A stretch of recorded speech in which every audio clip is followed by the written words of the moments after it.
आध्यात्मिक वर्षा और ज्ञान के इस अद्भुत संगम में आप सबका स्वागत है।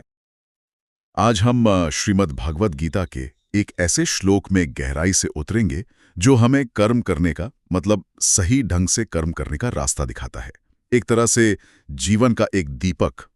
और हाँ, ये जो गहरा संकलन और विश्लेषण है, ये हमें कैप्टन श्याम बहादुर चौहान द्वारा प्रदान किया गया है। तो आज हम उनके नजरिए से, उनके इस संकलन के माध्यम से इस बेहद महत्वपूर्ण श्लोक के रहस्यों को समझने की कोशिश करेंगे। चलिए शुरू करते हैं ये ज्ञान यात्रा।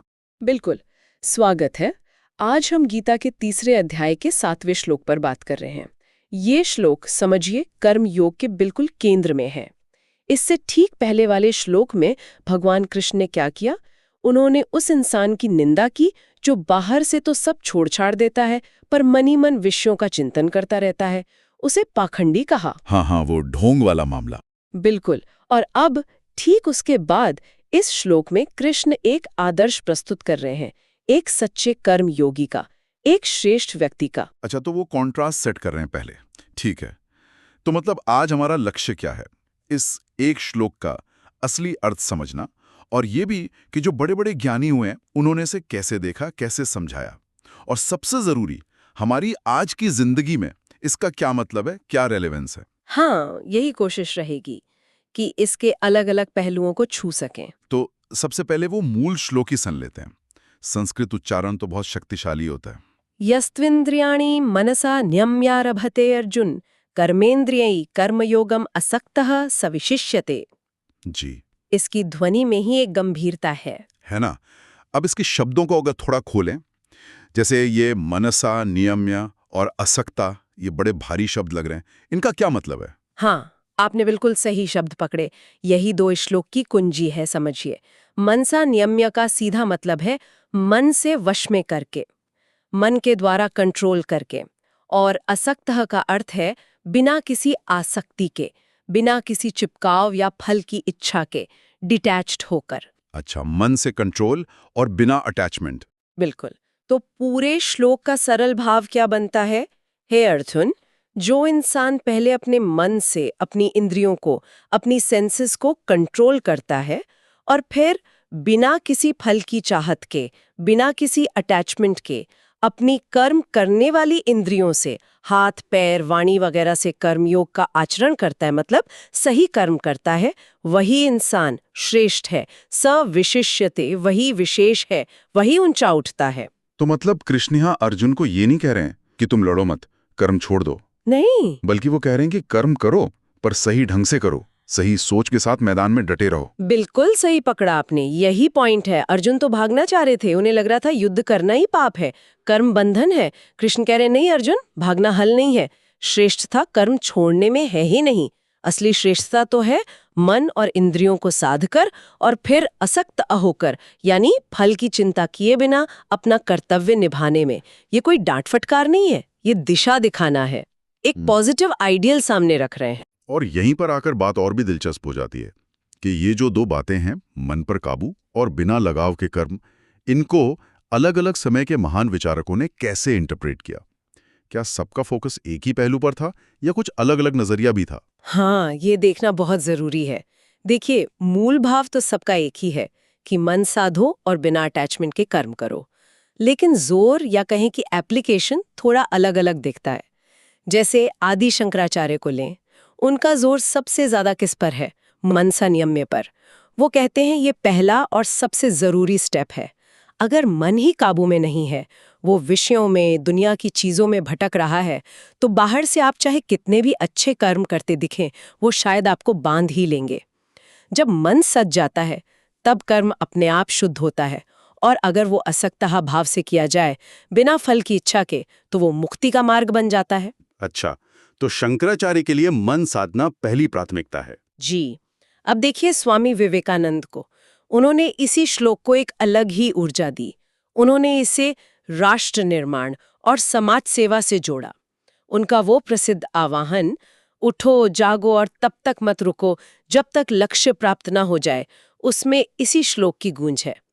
उठो जागो मतलब कर्म आरंभते करो, और मत रुको मतलब फल की चिंता, असक्ता में मत उलझो, बस अपने लक्ष्य की ओर बढ़ते रहो।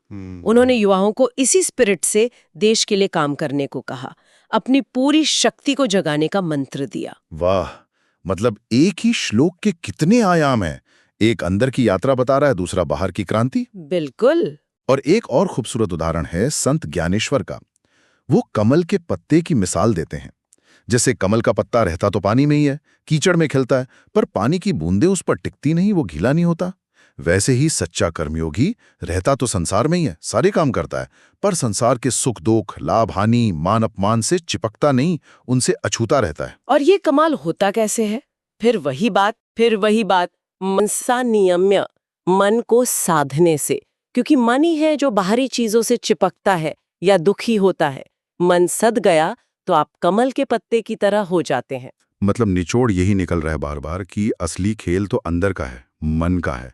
बाहर कर्म करते हुए भी अंदर से उस कर्म के फल से, उसके प्रभाव से डिटैच्ड रहना, ये आज के टाइम में कितना मुश्किल लगता है, और शायद इसलिए कितना जरूरी भी है। आपने बिल्कुल सही नस पकड़ी है। आज के समय में, इस भाग दौड़ भरी जिंदगी में इसकी प्रासंगिकता, इसकी रेलेवेंस शायद पहले से कहीं ज्यादा है। कई लेवल्स पर है। पहला तो है मानसिक शांति के लिए। आप देखिए हम किस युग में जी रहे हैं। डिस्ट्रैक्शंस का युग है। मोबाइल फोन, सोशल मीडिया, हजार तरह की इच्छाएं, नोटिफिकेशंस, मन एक जगह टिकता ही नहीं, हर पल भटक रहा है। ये श्लोक सीधे सीधे कहता है, मनसा नियम्य, अपने मन को साधो, कंट्रोल करो। यही फोकस पाने का, एकाग्रता बढ़ाने का रास्ता है। और फोकस तो किसी भी काम में सफलता के लिए और अंदरूनी शांति के लिए पहली शर्त है। हाँ, ये फोकस वाली बात तो बिल्कुल सही है। बिना फोकस के तो कुछ भी ढंग से नहीं होता। बिल्कुल। दूसरा लेवल है समाज में एक आदर्श बनने के लिए। आप सोचिए, अगर हमारे समाज में लोग, चाहे वो डॉक्टर हो, टीचर हो, नेता हो, कोई कर्मचारी हो, कोई भी अपना काम पूरी लगन और ईमानदारी से करें, सिर्फ इसलिए करें कि ये उनका कर्तव्य है, उनकी जिम्मेदारी है, ना कि किसी निजी फायदे के लिए, बिना किसी असक्त भाव के, मतलब बिना किसी अटैचमेंट के फल से, तो समाज कैसा बन जाएगा? अरे तब तो कमाल ही हो जाए, भ्रष्टाचार ही खत्म हो जाए शायद। हाँ, काफी हद तक कम हो सकता है। लोगों में एक दूसरे के प्रति भरोसा बढ़ेगा। ऐसे ही लोग तो समाज में सम्मान पाते हैं, इज्जत पाते हैं और असल में पॉजिटिव बदलाव लाते हैं। सही बात है। और तीसरा लेवल, आपने आध्यात्मिकता की बात की थी। हाँ, आध्यात्मिकता के लिए ये श्लोक एक बहुत बड़े भ्रम को तोड़ता है।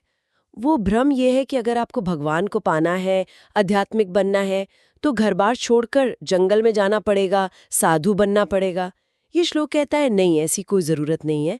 आप अपने घर में रहते हुए, अपनी नौकरी करते हुए, अपने परिवार की देखभाल करते हुए भी उतने ही आध्यात्मिक हो सकते हैं। शर्त बस दो हैं। पहला, मनसा नियम्य, मन सधा हुआ हो। दूसरा, असक्तः, कर्म करते हुए उसके फल से चिपके ना हो। अगर ये दो बातें सद गईं, तो आपका हर काम आपकी पूजा बन सकता है, आपकी ड्यूटी ही डिवोशन बन सकती है। ये सुनकर तो वाकई बहुत राहत मिलती है। मतलब ये जो आज के युवा हैं, जो करियर, रिश्ते, भविष्य की अनिश्चितता, इन सब में उलझे रहते हैं, उनके लिए तो ये एक तरह का क्या कहें, मेंटल टूल किट या कोई सुपर पावर जैसा है। बिल्कुल, आप इसे मेंटल टूलकिट कहिए या सुपर पावर, ये है बहुत काम की चीज। युवाओं के लिए तो इसमें सीधा सीधा संदेश है। पहला, फोकस साधो, मनसा नियम्य। आजकल मल्टीटास्किंग का बहुत जोर है, पर सच ये है कि एक समय में एक काम पर पूरा ध्यान लगाने से ही बेस्ट रिजल्ट्स मिलते हैं। चाहे पढ़ाई हो, कोई स्किल सीखनी हो, ऑफिस का प्रोजेक्ट हो, कुछ भी, अपने ध्यान को कंट्रोल करना सीखो। इससे अपनी सबसे बड़ी ताकत बनाओ। 100 चीजों में दिमाग मत दौड़ाओ। एक समय में एक काम पूरे मन से। बिल्कुल। और दूसरा, नतीजे से डिटैच रहो, असक्त रहो। अपना बेस्ट दो, पूरी मेहनत करो, पूरी जान लगा दो, लेकिन रिजल्ट क्या आएगा इसकी चिंता में मत खुलो, इसमें मत डूबो। एग्जाम दिया, इंटरव्यू दिया, मैच खेला, अब जो होगा देखा जाएगा। पास हुए तो बहुत ज्यादा हवा में उड़ने की जरूरत नहीं, फेल हुए तो हिम्मत हारने की जरूरत नहीं। समझो कि तुम्हारा काम था अपना सर्वश्रेष्ठ प्रयास करना। नतीजा कई बार तुम्हारे हाथ में नहीं होता। ये जो डिटैच्ड इन्वॉल्वमेंट है ना, काम में पूरी तरह इन्वॉल्व रहो पर नतीजे से डिटैच्ड, यही स्ट्रेस कम करने का और लंबी रेस में टिके रहने का सीक्रेट है खेल हो, पढ़ाई हो या जिंदगी। डिटैच्ड इन्वॉल्वमेंट, ये बहुत अच्छा फ्रेज है। अच्छा, ये ज्ञान इतना गहरा है तो ये भी जानना चाहेंगे कि ये जो व्याख्याएं हैं ये भरोसेमंद है? मतलब इनका सोर्स क्या है? किन ग्रंथों या जानकारों के आधार पर आप ये बता रही हैं? हाँ, ये सवाल बहुत जायज है। देखिए, ये बातें कोई हवा हवाई नहीं है। इनका आधार स्वयं श्रीमद् भगवद गीता का मूल पाठ है। और फिर सदियों से जो महान चिंतक और टीकाकार हुए हैं, उनकी व्याख्याएं हैं।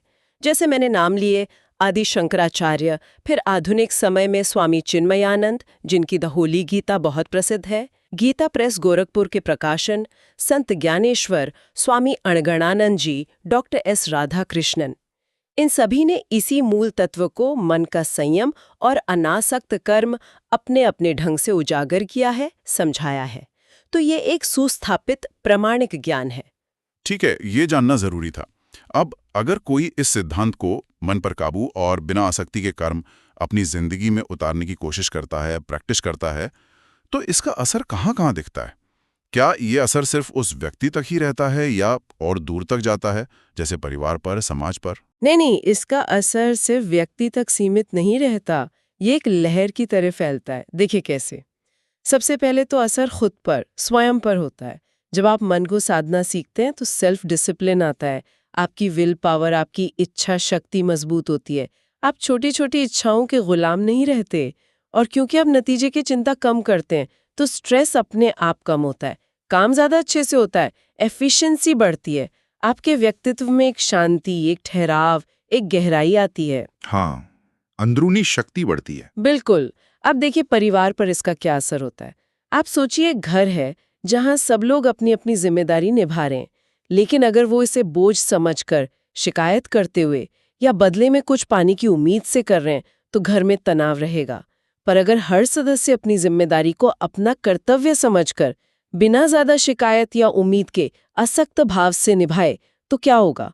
घर का माहौल कितना शांत, कितना प्रेम भरा, कितना सहयोगी हो जाएगा। हाँ, तब तो घर स्वर्ग बन जाए। और यहाँ पर हमें अक्सर घर की महिलाओं का, हमारी माँओं का, बहनों का, पत्नियों का, बेटियों का निस्वार्थ सेवा भाव दिखता है।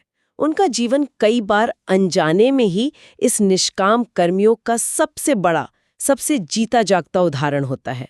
वो दिन रात बिना किसी खास तारीफ की उम्मीद के, बिना किसी स्वार्थ के परिवार के लिए लगी रहती हैं। घर संभालना, खाना बनाना, बच्चों की देखभाल करना, उनका ये जो सहज समर्पण है, ये जो बिना एक्सपेक्टेशन के सेवा है, यही तो कर्मयोग है। उनका हर छोटा काम एक साधना बन जाता है। ये आपने बहुत महत्वपूर्ण बात कही। उनका योगदान अक्सर अंडर एस्टिमेट किया जाता है। बिल्कुल। और यही उनका निष्काम सेवा भाव घर में वो पॉजिटिव एनर्जी लाता है, वो शांति लाता है जो परिवार को जोड़े रखती है। वही तो असल में विशिष्ट कर्मयोगी हैं जो परिवार की नींव को मजबूत रखती हैं। ये श्लोक उनके इस मौन त्याग और समर्पण को एक तरह से आध्यात्मिक मान्यता देता है, सम्मान देता है, उनके जीवन को सार्थक बनाता है। ये पहलू जोड़ना बहुत जरूरी था। अच्छा, और फिर देश और दुनिया पर इसका क्या असर हो सकता है? देश और विश्व पर भी इसका गहरा असर हो सकता है। कल्पना कीजिए, अगर हमारे देश के नागरिक, खासकर वो लोग जो जिम्मेदार पदों पर हैं, अपना काम पूरी निष्ठा से करें, ईमानदारी से करें, बिना अपने निजी स्वार्थ के, असक्तः सिर्फ देश सेवा या अपने कर्तव्य पालन के भाव से, तो देश कहाँ से कहाँ पहुँच सकता है।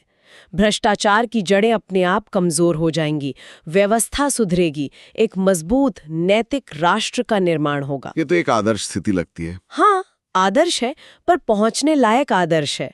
और अगर यही सोच और आगे बढ़े, अगर राष्ट्र भी अपने छोटे छोटे स्वार्थों से ऊपर उठकर वसुधैव कुटुंबकम यानी विश्व एक परिवार है की भावना से काम करें, बिना किसी दूसरे देश का बुरा चाहे, बिना किसी आधिपत्य की इच्छा के, सिर्फ मानव कल्याण असक्तः भाव से काम करें, तो शायद दुनिया में जो इतने झगड़े हैं, युद्ध हैं, वो कम हो सके।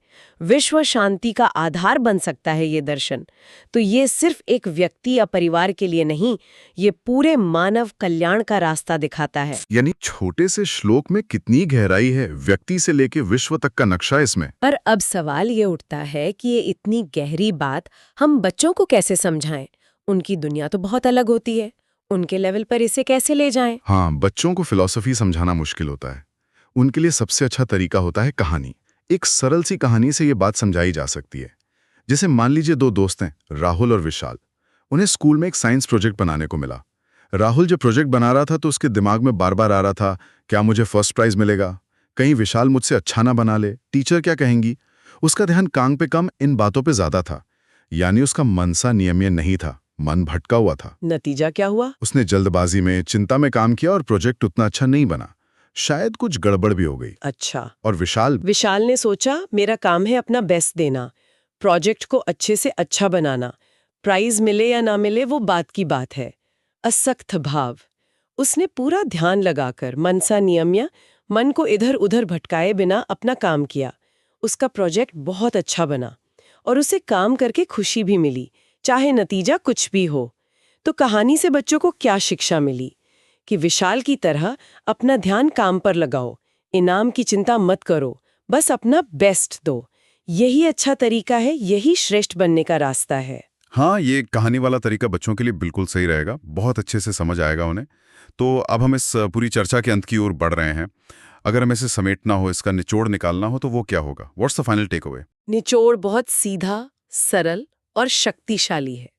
श्रीमद् भगवद गीता के इस श्लोक का सार ये है कि जीवन में सच्ची महानता, सच्ची श्रेष्ठता कर्म न करने में या कर्म से भागने में नहीं है, बल्कि कर्म को सही ढंग से, सही भाव से करने में है। और वो सही तरीका, वो आदर्श कर्मयोगी कौन है? वो है जो पहले अपने मन और अपनी इंद्रियों को वश में करता है, उन्हें साधता है मनसा नियम्य, और फिर बिना किसी लगाव के, बिना फल की इच्छा या चिंता के असक्तः अपना कर्तव्य, अपना काम निभाता है। वही व्यक्ति विशिष्टयते यानी विशिष्ट है, श्रेष्ठ है। और ये रास्ता किसी एक के लिए नहीं, हम सब के लिए है। चाहे कोई स्टूडेंट हो, चाहे घर संभाल रहा हो, चाहे ऑफिस में काम करो, कोई भी हो, ये दुनिया में रहते हुए भी दुनिया की आपाधापी से ऊपर उठने की कला है। कर्म करो, पर कर्म के फल से मोह मत रखो। बिल्कुल सही कहा। और जाते जाते, जैसा कि आपने कहा, एक विचारणीय प्रश्न सबके लिए छोड़ जाते हैं। हम सब अपने रोजमर्रा के जीवन को देखें। क्या हम आज से अपनी डेली लाइफ में ऐसा कोई एक छोटा सा काम, सिर्फ एक काम चुन सकते हैं जिससे हम पूरी तरह से ध्यान लगाकर मनसा नियम्य और उसके नतीजे की परवाह किए बिना असक्त करने की कोशिश करें? सिर्फ एक छोटा सा प्रयोग, देखें कैसा लगता है। वाह, ये सोचने के लिए एक बेहतरीन नुक्ता है। एक छोटा सा कदम शायद एक बड़ी शुरुआत हो। ये गहन चिंतन, ये अद्भुत विश्लेषण और प्रस्तुति हमें कैप्टन श्याम बहादुर चौहान जी से मिली।